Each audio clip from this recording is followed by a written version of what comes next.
IPL ಧಮಾಕಾದ Chinnaswamy ಸ್ಟೇಡಿಯಂನಲ್ಲಿ ನಮ್ಮ ಬೆಂಗಳೂರು ಮತ್ತು Delhi capitals ತಂಡ ಮುಖಾಮುಖಿಯಾಗುತ್ತಿದೆ. ಹೀಗಾಗಿ ಚಿನ್ನಸ್ವಾಮಿ ಸ್ಟೇಡಿಯಂ ಸುತ್ತಮುತ್ತಲೂ ಕೂಡ ಭಾರಿ ಬಿಗಿ ಬಂದೋಬಸ್ತನ್ನು ಕೈಗೊಳ್ಳಲಾಗಿದೆ. ತಾವು ಈ ದೃಶ್ಯದಲ್ಲಿ ನೋಡ್ತಾ ಇದ್ದೀರಾ, ಈಗಾಗಲೇ ಪೊಲೀಸರು ಕೂಡ ಈ ಒಂದು ಬರುವಂತಹ ಎಲ್ಲ ಫ್ಯಾನ್ಸ್ ಆಗಿರಬಹುದು ಮತ್ತು ಕ್ರೀಡಾಂಗಣದ ಸುತ್ತಮುತ್ತಲ ಒಂದು ಭದ್ರತೆಯ ಜವಾಬ್ದಾರಿಯನ್ನು ಹೊತ್ತಿರ್ತಕ್ಕಂಥದ್ದು ತಾವು ಈ ದೃಶ್ಯದಲ್ಲಿ ನೋಡ್ತಾ ಇದ್ದೀರಾ. ಈಗಾಗಲೇ ಖಾಕಿಯು ಕೂಡ ಸರ್ವಸನ್ನದ್ಧರಾಗಿ ನಿಂತಿದೆ ಅಂತ ಹೇಳ್ಬೋದು. ಯಾವುದೇ ಅಹಿತಕರ ಘಟನೆ ನಡೆಯಬಾರದು. ಫ್ಯಾನ್ಸ್ ಆಕ್ರೋಶವೂ ಕೂಡ ಇರುತ್ತೆ. ಕೆಲವೊಮ್ಮೆ ಸೋತಂತ ಸಂದರ್ಭದಲ್ಲಿ ಕೂಡ ಕೆಲವೊಂದಿಷ್ಟು ಜಗಳಗಳು ಕೂಡ ಆಗುವಂತ ಸಂದರ್ಭ ಇರುತ್ತೆ. ಹಾಗಾಗಿ ಯಾವುದೇ ಅಹಿತಕರ ಘಟನೆ ನಡೆಯದಂತೆ ಖಾಕಿಯು ಕೂಡ ಎಲ್ಲ ಮುಂಜಾಗ್ರತಾ ಕ್ರಮವಾಗಿ ಇಲ್ಲಿ ತಮ್ಮ ಕಾರ್ಯವನ್ನ ಮಾಡ್ತಾ ಇರುವಂತದ್ದು. ಈಗಾಗಲೇ ಸ್ಟೇಡಿಯಂನ ಸುತ್ತಮುತ್ತಲೂ ಕೂಡ ಟ್ರಾಫಿಕ್ ಸಮಸ್ಯೆಯೂ ಕೂಡ ಆಗ್ತಾ ಇರುವಂತದ್ದು ತಾವು ಈ ದೃಶ್ಯದಲ್ಲಿ ನೋಡ್ತಾ ಇದ್ದೀರಾ. ಟ್ರಾಫಿಕ್ ಸಮಸ್ಯೆಯೂ ಕೂಡ ತುಂಬಾ ಆಗ್ತಾ ಇದೆ. ಅದನ್ನು ಕೂಡ ಸಂಭಾಳಿಸುವಂತಹ ನಿಟ್ಟಿನಲ್ಲಿ ಪೊಲೀಸರು ಕೂಡ ಮಾಡ್ತಾ ಇದ್ದಾರೆ.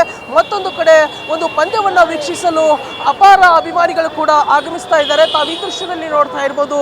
ಫ್ಯಾನ್ಸ್ ಕೂಡ ಸ್ಟೇಡಿಯಂನ ಪಂದ್ಯವನ್ನ ವೀಕ್ಷಿಸಲು ಈಗಾಗಲೇ ಅಪಾರ ಸಂಖ್ಯೆಯಲ್ಲಿ ಬರ್ತಾ ಇದ್ದಾರೆ. ಹಾಗಾಗಿ ಸಾಕಷ್ಟು ಇಲ್ಲಿ ಒಂದು ವಾಹನ ದಟ್ಟಣೆ ಆಗಿರ್ಬೋದು, ಜನಸಂಖ್ಯೆ ದಟ್ಟಣೆ ಆಗುತ್ತೆ. ಹಾಗಾಗಿ ಅವೆಲ್ಲವನ್ನ ಕೂಡ ನಿಯಂತ್ರಿಸಲು ಪೊಲೀಸರು ಇಲ್ಲಿ ನಿಂತಿರ್ತಕ್ಕಂಥದ್ದು ಮತ್ತು ಇನ್ನೇನು ಕೆಲವೇ ಕ್ಷಣಗಳಲ್ಲಿ ಕೂಡ ಪಂದ್ಯವು ಕೂಡ ಆರಂಭವಾಗಲಿದೆ. ಇನ್ನೂ ಹೆಚ್ಚಿನ ಸಂಖ್ಯೆಯಲ್ಲಿ ಫ್ಯಾನ್ಸ್ ಬರ್ತಾರೆ.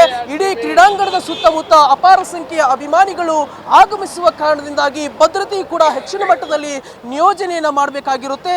ಹಾಗಾಗಿ ನಾವು ಕ್ರೀಡಾಂಗಣದ ಮುಂಭಾಗದಲ್ಲಿದ್ದೇವೆ. ಇದು ಮೇನ್ ಗೇಟ್ ಆಗಿರುವಂಥದ್ದು. ಈ ಮೇನ್ ಗೇಟ್ ಮುಂದೆ ತಾವು ಈ ದೃಶ್ಯದಲ್ಲಿ ನೋಡ್ತಾ ಇರ್ಬೋದು, ಅಪಾರ ಸಂಖ್ಯೆಯ ಒಂದು ಫ್ಯಾನ್ಸ್ ಕೂಡ ಆಗಮಿಸಿ ಒಂದು ಪಂದ್ಯವನ್ನು ವೀಕ್ಷಿಸಲು ಬರ್ತಾ ಇದ್ದಾರೆ. ಜೈ RCB ಎನ್ನುವಂತಹ ಕೂಗನ್ನು ಕೂಡ ಮೊಳಗಿಸ್ತಾ ಇದ್ದಾರೆ.